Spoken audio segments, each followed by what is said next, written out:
It has been nearly an entire year since I have started my beautiful lifelong self-improvement journey. I have went through both good and bad times, but ultimately learning what works for me and what kind of direction I should be heading down. But most importantly, I'm able to condense a year's worth of experience and knowledge right into this video. So I will tell you my life before self-improvement so that you can relate and digest my words better. And then tell my entire self-improvement journey up to this point, which will allow you to take away the key points of my self-improvement journey and save you a year's worth of trial and error. So what was my life like before self-improvement? To sum up the majority of my life, it was a constant feeling and experience of not really good. But growing up, I think I was like everybody else. I did all the bad habits, didn't know what I wanted to do with life, and didn't do anything productive. But I'm going to start my story at the end of 2020, because that's when some pretty big life events happened, and also when some pretty big life decisions were made, which pointed me down a different direction in life, and led me to where I am now. But way back at the end of 2020, I was basically just a gym cell with a depressed life. The only thing that I did have going for me was the gym, but I didn't even have my health going for me at the time. I was on a dirty bulk and just ate whatever I wanted so I didn't have to use effort to discipline myself. Jerked off around once a day and sometimes even more. Worked as a delivery driver for Domino's, where my heavy-set female manager took a strong liking to me. She literally started to like me and wanted to keep getting to talk to me and get to know me. And I had aspirations of becoming an entrepreneur through dropshipping, but procrastinated on that for 3 months after having bought a course that lays everything out for me. But after that time, I actually did start up the store and ran it for a few weeks. Of course, I didn't try hard enough and the store didn't do very well at all. I made a big loss running Facebook ads and only made 3 sales. And after I accepted that that didn't work and to move on to something else, I had no clue to what entrepreneurial endeavor I should pursue next. But pretty soon after, I found this man called Jaime Higuera on social media. I started watching his YouTube videos, but I initially found him on TikTok. And he made videos on general money making, self-improvement and SMMA, social media marketing agency. He ran one and gave detailed instructions on how you could run one as well. And I latched on pretty quickly because I knew how much money there was in it. And so I quite blindly started to get into SMMA, even though I didn't want to communicate with anybody at all. And I remember watching a beginner guide on SMMA from Jaime, and he talked about cold outreach and the various methods that you could use to do so. And I was sitting, taking notes on this video, and starting to feel anxious about the thought of going out and cold outreaching people. I really needed to improve my social skills. But of course that was never going to work out when I couldn't even handle talking to someone I didn't know. So I let that go and started thinking about something that I could maybe more realistically achieve. And I have a quite distinct memory on watching one Jordan Peterson video where he talks about what jobs fit certain IQ levels. And I remember when watching that video, I resonated more with the jobs that were more suitable with people with lower IQs. And to that point, I believed that I had a below average IQ level for so long. So I didn't even question myself for a second if I should aim for something higher or try to maybe improve my IQ level so that better jobs suit me.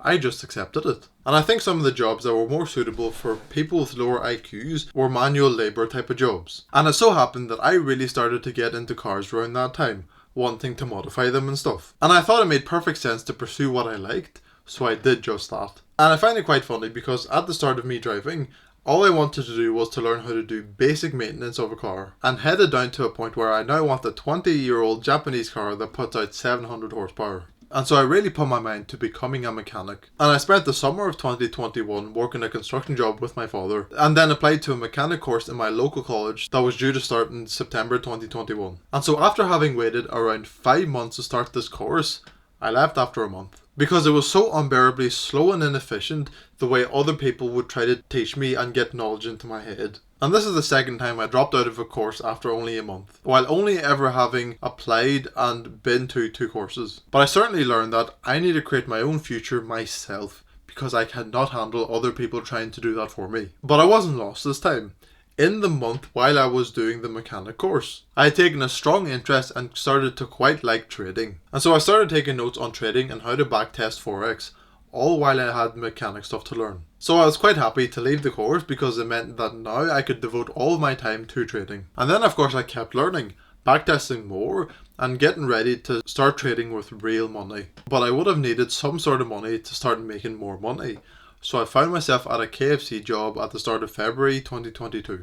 And up to this point, I had somewhat started to improve myself. And having started watching more Jordan Peterson, where he preaches about improving yourself and stuff like tidying your room. So it meant that I started doing some things to improve myself, but not as much as I could have. And this really started to ramp up once I left the mechanic course. I will spend much more time on YouTube learning about trading, so learning about life and improving myself wasn't too different because I also had to take notes and do the things that would benefit my life. So I had a schedule that I would try to follow.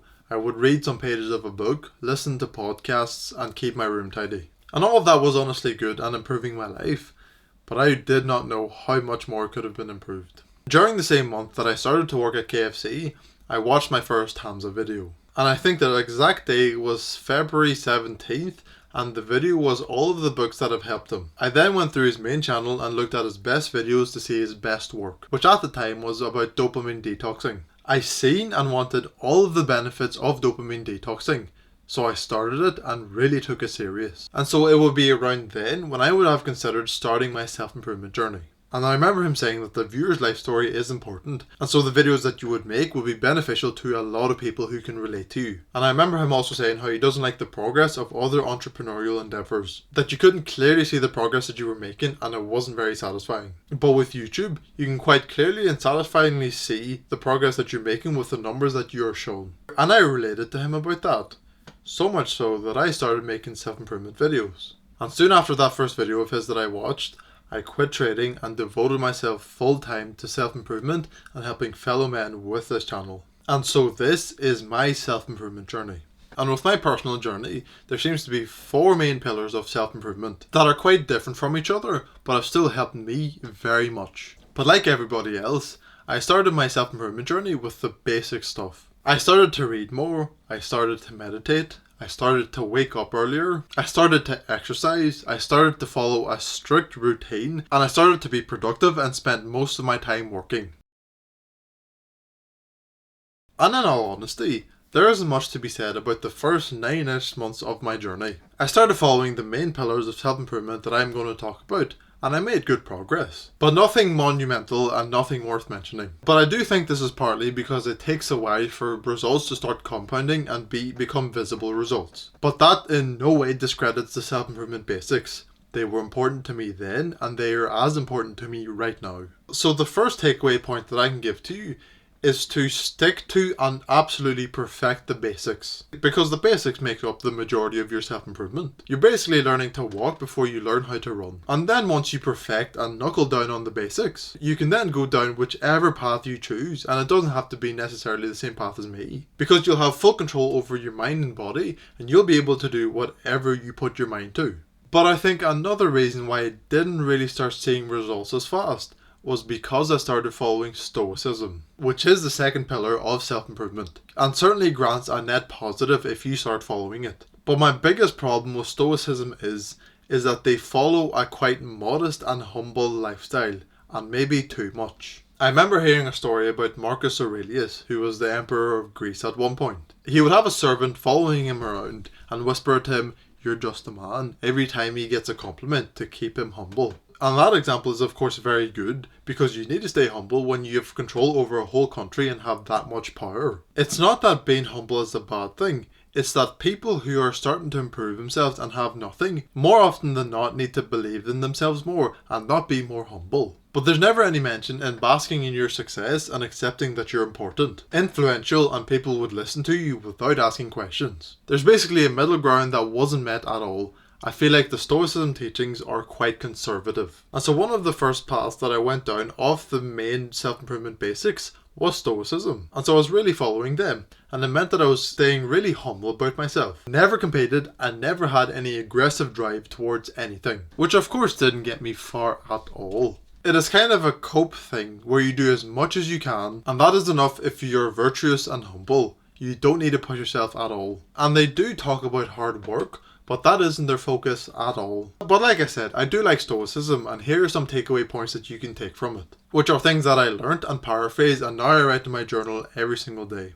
You are a speck of dust in comparison to the earth, and the earth will continue spinning if you have your problems or not. Therefore, your problems are not important. So how important can your problems be if nothing changes at all, whether you have your problems or not? But this quote is kind of nihilistic, because it basically is telling you that what you're going through is not important. And so you need to be very careful to not fall too far on the side of nihilism, because it can of course then kind of translate to not thinking that you're important at all, when of course you are very much. You will die. Don't waste your time worrying about things that you can't control. Basically remember that you are mortal and will die at some point. And with remembering that, why would you waste your time on things that you can't control when you only have a very limited time on Earth? It doesn't make you any more of a man to be better than anyone. Basically, don't compare yourself to anybody, even if you're objectively better than someone. That doesn't make you any more of a person than they are. And the last thing that I would give you to take away from Stoicism is to practice gratitude by taking away things that you are accustomed to. So you would maybe fast all day, sleep on the floor a few nights in a row, or purposely be cold all day long. So it means that when you get to eat, get to sleep in your bed, or get to be warm again, you will be much more grateful for that than if you only tried to appreciate it more while you still had it. So those are the first two pillars covered: self-improvement and Stoicism. Thirdly comes masculinity. I was fortunate to have read my first masculinity books quite early on in my journey, but I really started to develop my masculinity at the end of 2022. And although reading them at the time didn't grant me all the knowledge that I have today, they opened the doors for me and made me very aware of the entire concept. And as time went on and I learned more and more, I started to learn more about masculinity, but also about the masculine and feminine dynamic, which of course taught how men like us should behave, but also how scarce and frowned upon it is during these times. And that lit a fire in me that is still burning to this day, a fire that inspires me to be the most masculine version of myself, so that I can be a good role model for the men who need it. But I had to be careful because there is a lot of bullshit masculinity advice, and even the definition of it. The definition of it is a set of attributes, behaviours and roles associated with men and boys. It is absolutely not a societal expectation of being a man. It is biological. If a ship crashed and 50 men and 50 women were stranded on an island, it is not societal expectations that would make men want to go hunt and protect while the men stay at camp, nurture and pick fruit. It is biologically engraved for each gender to do that, so they give the best chances of survival. And another point, it is not masculine for men to cry, and this is exactly why. If it were masculine to be vulnerable, emotional and to cry, what would set apart a man from a woman? Don't listen to that nonsense. The correct behaviours of masculinity are things like strength, courage, independence, leadership and assertiveness. And mainly, protect and provide for your close ones. The type of things that your great-grandfather would have done. The type of things a lion would do when protecting his pride. Or the type of stuff that a soldier would do when protecting his country and his family who's waiting for him back at home. That is the kind of stuff that makes a man and sets him apart from being a woman. The main takeaway point that I can give you for masculinity is to think as if you were back in the caveman days. Back in those days, there was no such thing as rest for men. There was work, protect, provide and eat. And the closest thing to resting was sleeping when they were tired and it was safe to do so. Because times are hard back then, and if men didn't provide and protect, they and their entire tribe would die. And the only difference now is that times aren't hard. And so it means now that you actually do have time for rest. And that is not a good thing. In addition, having high amounts of testosterone makes effort feel good, which makes any hard work that we as men do feel good. And on top of that, we feel the fulfillment of the progress and our achievement when doing hard work. Being a real masculine man means that the most important thing in your life is purpose, which is some sort of life mission that is so much more important than any one thing in life, and also much more important than however you may be feeling. And because it's the most important thing in your life, it means that you will do nearly anything to keep progressing towards it, which means that you'll have to hone your strength, courage, leadership, independence and assertiveness to keep making progress towards achieving it.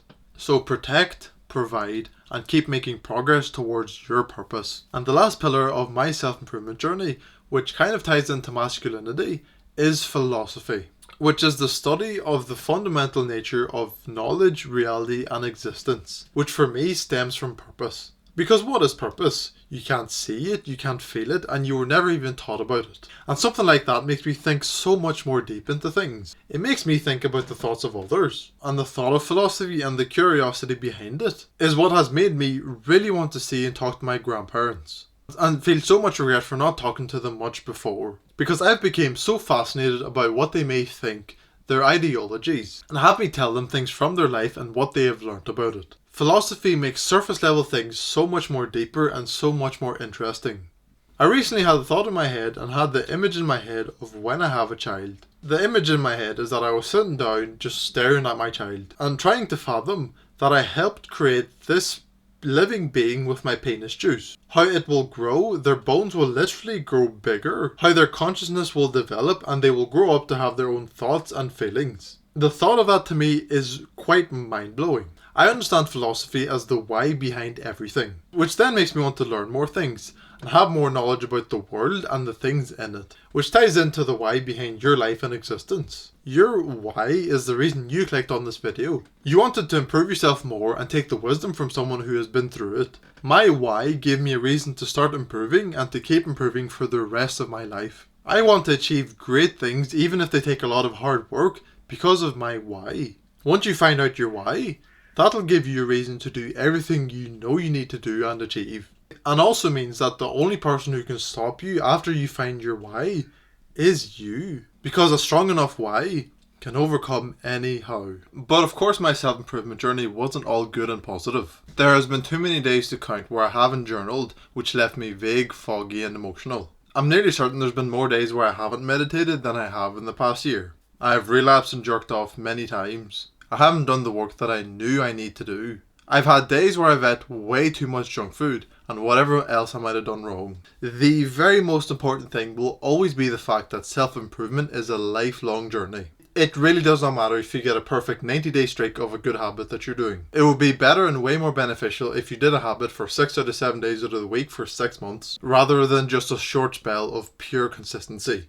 The point isn't to get a 90-day streak of something so you can brag about it. The point is to keep doing the habit for a very long amount of time until the results start to massively compound and you start to receive amazing results from that. I've clearly made a lot of mistakes and I share those with you so that you realise that those aren't the focus. I haven't been focusing on my mistakes and beating myself up over them. I focus on continuing to get better and continuing to keep pushing, no matter how many setbacks I have, nor how hard it gets. This video has been about my journey and the things that have helped me the very most. And I've only realised more aspects of self-improvement that I should have been focusing on more that would have brought me more benefit. But I haven't included them because I haven't been doing them for long enough to give a clear before and after and to tell you how it has changed me. And the two things that I'm talking about are lifting and charisma, talking and improving yourself socially.